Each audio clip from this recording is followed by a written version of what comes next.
This is mullein. Got more of them here.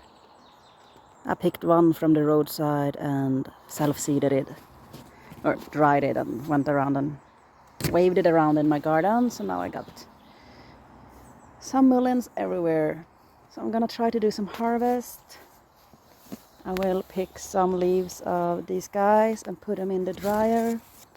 I need to pick some lemon balm. And I really should dig up. I got like pots in here, the light green stuff. This is Hablitza tamnoides, a climber. It needs to go up. I tried to...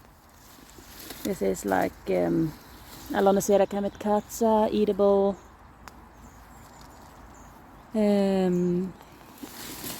Yeah, eatable Alonicera, but it did not survive. I got some salix here, it did survive. And up in here I have some elderflowers that survived. Pick this one up. I have another pot in here somewhere. Oh, this is little red berries, the goji berries that I've never had fruit on. But I continue to try and grow them in different places.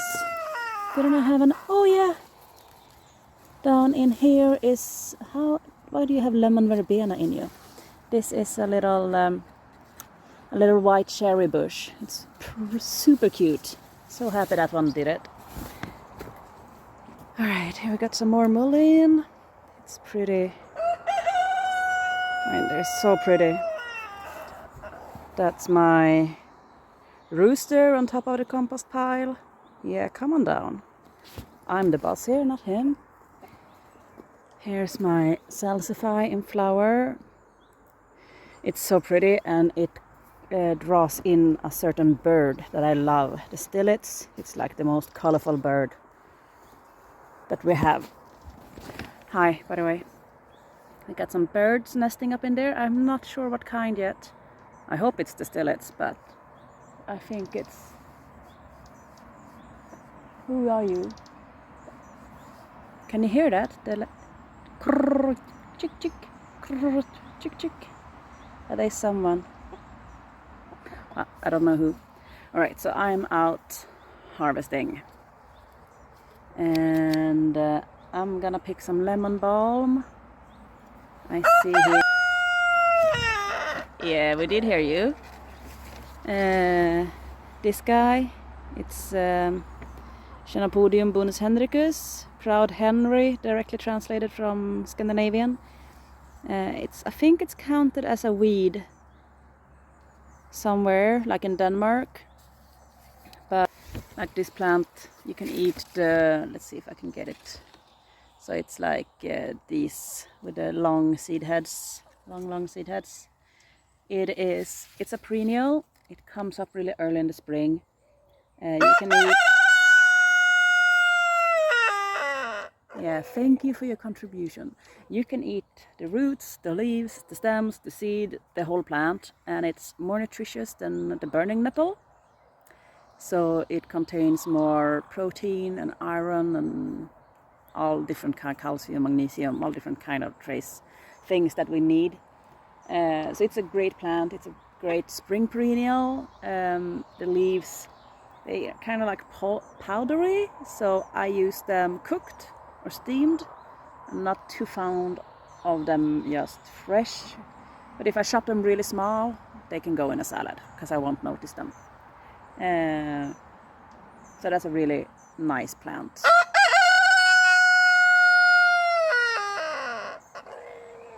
Yay. Okay.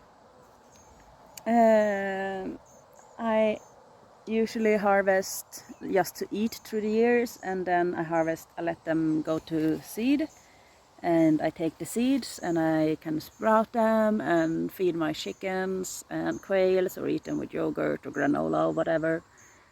You can cook them. My rooster is not too happy with me getting attention from the camera, apparently. You can cook them like quinoa, and use them in mixed salads and stuff.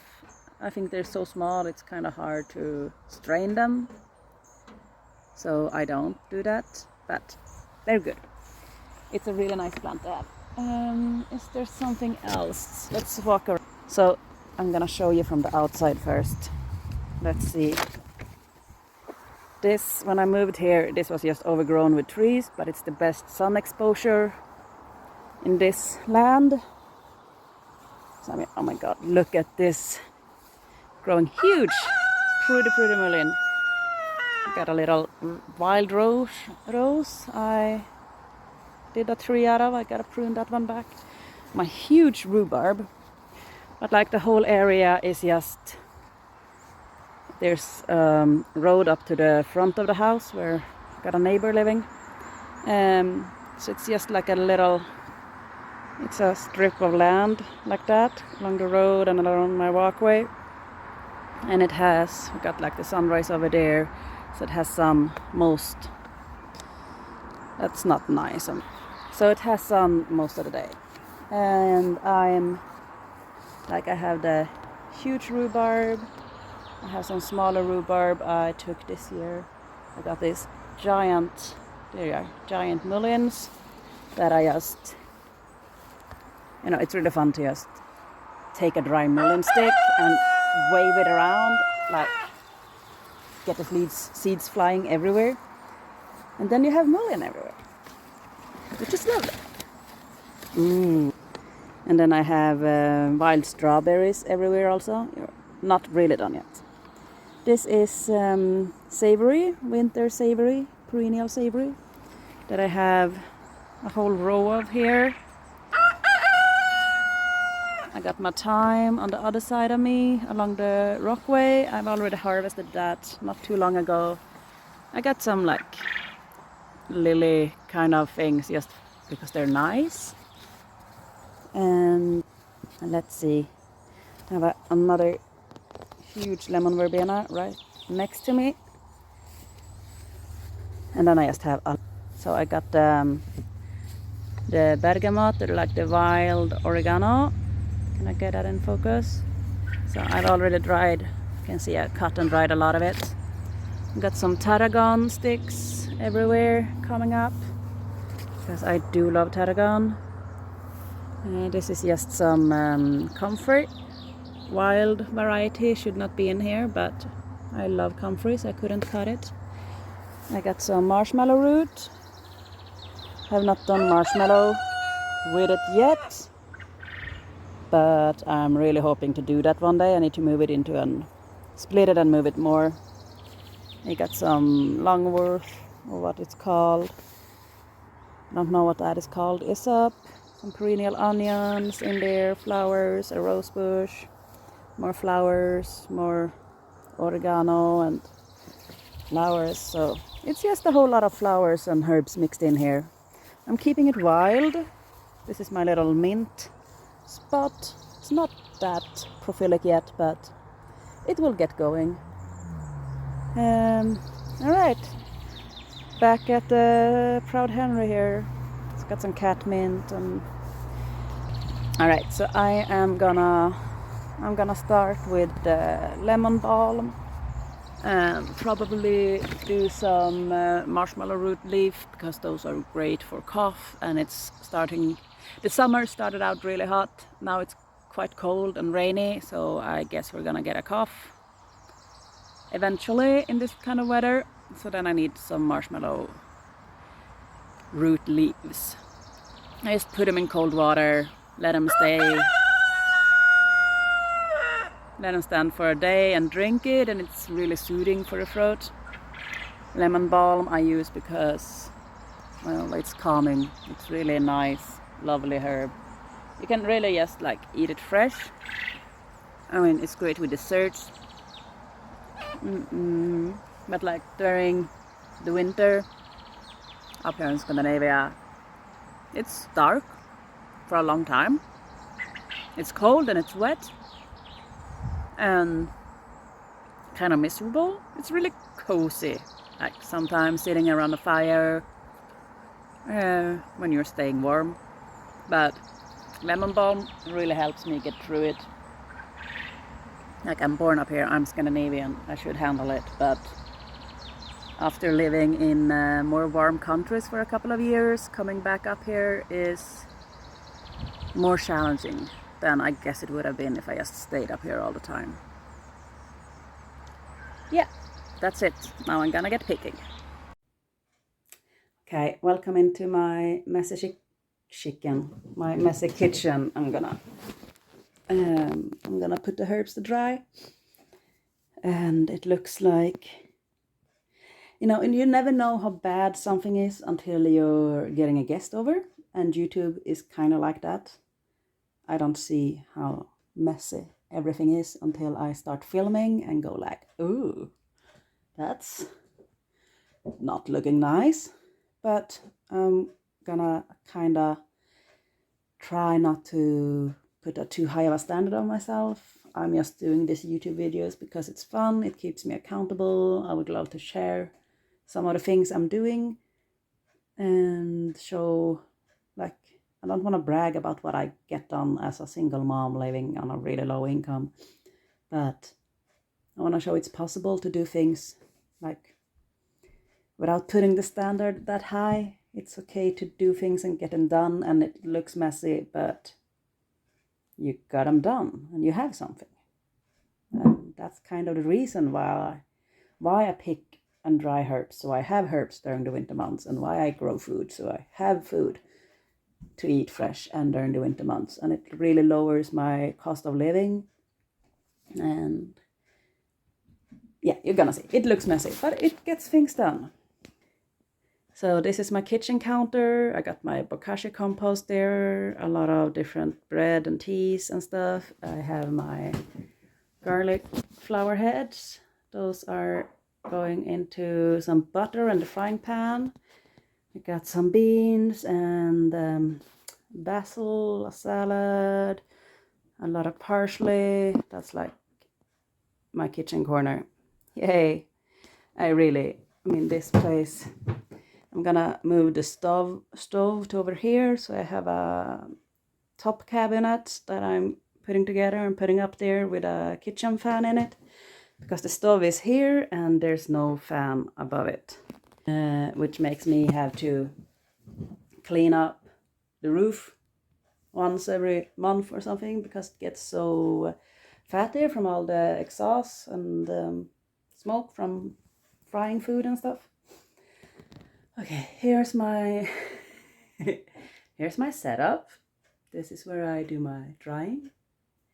It's not the only place. I hang some things to dry too, but depending on the weather, if it rains, it gets really moist and it takes too long for it to just hang and dry. I live in a basement, so it's not the best airflow. So I got a Excalibur dehydrator with 10 sheets on it. I've done some sage flowers. I use them as a tea, and it's kind of like a spicy tea. It's really nice. It has a lot of, I don't know, stickiness in it, but it's really good. It really opens up and makes everything fresh. And I got a wee bit of marjorie, mayram, something. It's like oregano, but not an oregano. It's cousin, and it's usually used in like pizza topping and pasta and such. And then I did a lot of wild oregano. So I'm gonna put this one. It's like, I have no idea.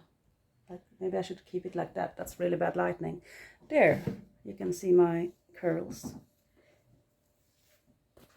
Okay. All right, like that. Here's my fridge. I guess, oh, I know. Like that. That's where every YouTuber had this. And I got it, but I still haven't learned how to use it properly. Okay, so I'm just gonna clean some herbs up.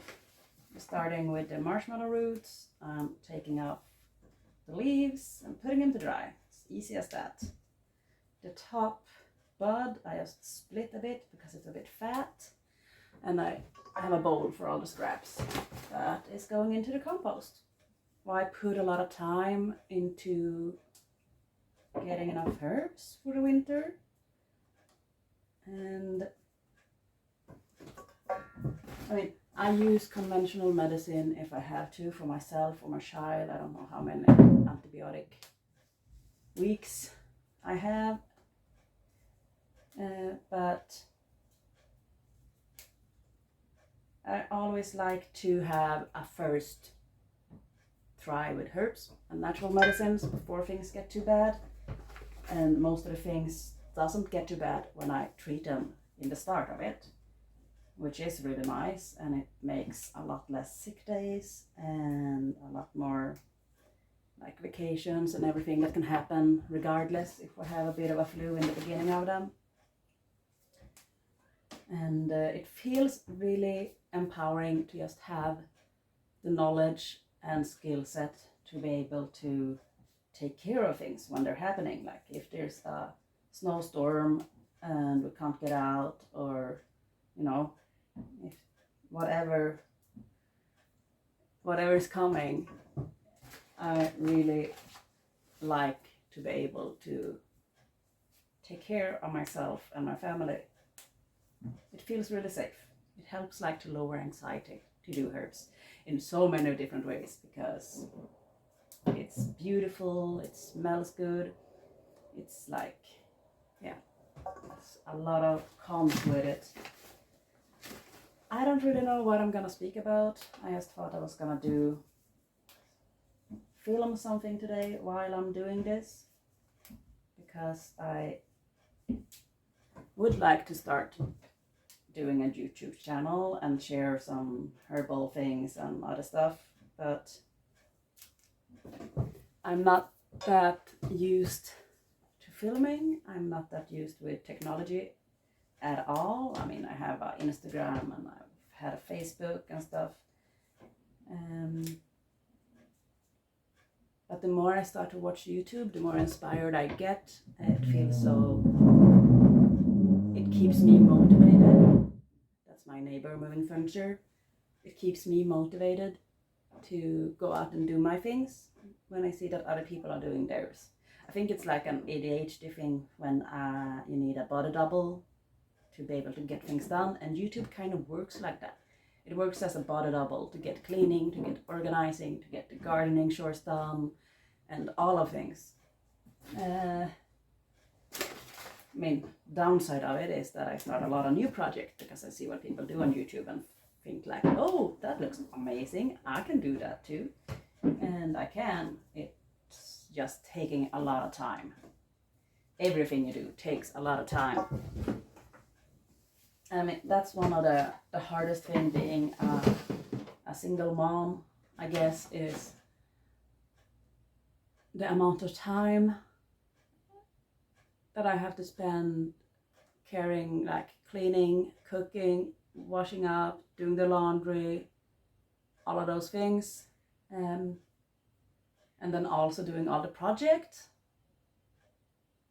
Like I grow a lot of food, and then I have to process a lot of food for it not to go to waste, and it's just taking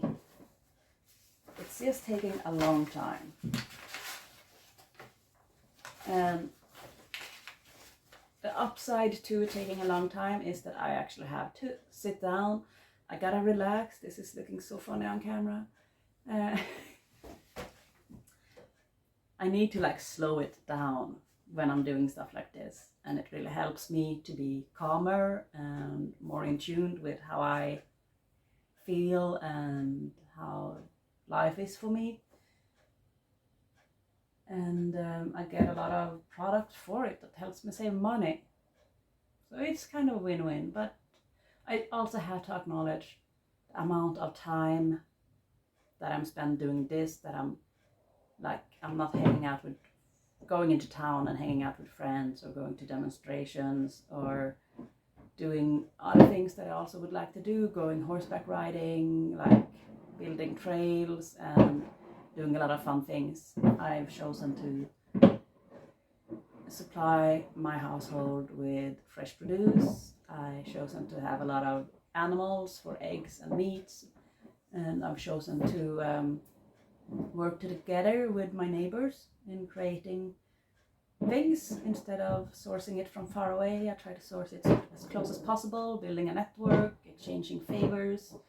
So tomorrow or this afternoon I'm going down the hill a bit and helping a friend butcher some quails for the first time. And you know, it's really nice to have that network where you can ask each other for help. We don't hang out and get drunk, we don't hang out and do silly fun things. We're hanging out and working and getting shit done together. And I feel it's like a really grown-up type of friendship. But it makes my life so much easier. These kind of friendships where we help each other work, help each other get chores done. It's really, really nice. So I'm stripping my leaves from the twigs when I'm doing herbs. It's not necessary. You could just dry them whole. But this, I think the drying process goes quicker because the leaves are thinner and the sticks have like more, they're thicker, and it takes a lot longer for them to dry out. And I also can fit more into each tray doing this. So if I just have a little herb, if I don't have that much herbs to dry at once, I'll probably put them in, like just spread them out with the sticks, and I'm done. Now I only have 1, 2, 3 trays left, and I need to fit in all my lemon balm too. So then I'm gonna try to get the winter savory in 1 tray.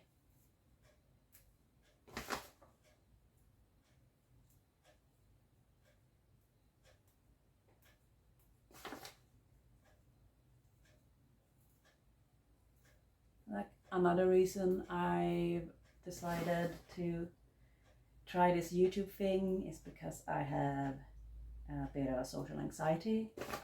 I don't like being around a lot of people, and I really don't like being perceived, which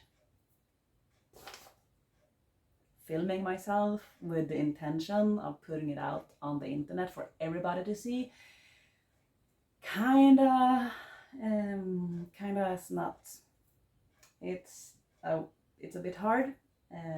It's really hard for me to focus like on the camera and not looking at myself on the screen, because my brain is wanna judge how I look and what I do and what you see, how you perceive me all the time, and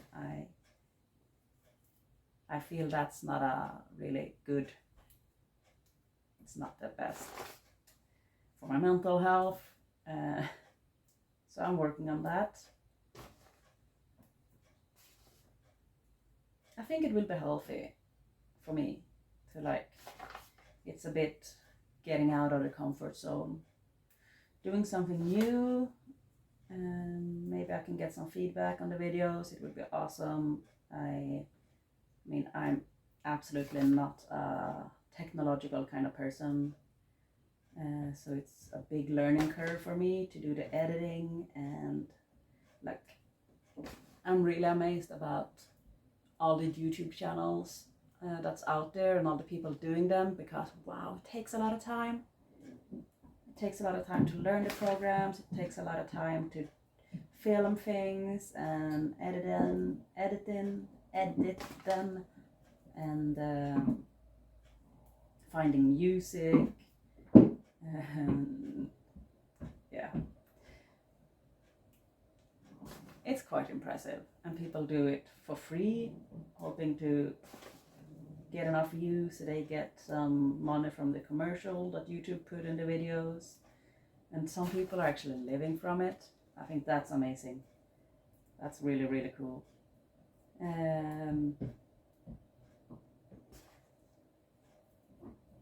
I'm probably not gonna go there, but it would be fun to just, I mean, it's a bit of a challenge, so I could actually challenge myself. I will never get a video out each week, I don't think. That feels like way too much, and I have so much else to do. that cutting and editing a video a week, that be asking too much. A video a month? Probably. And if I try to not do so long videos, maybe I could like do a lot of short ones about like turning a compost pile or harvesting herbs. We'll see. Okay, I'm gonna turn you off now.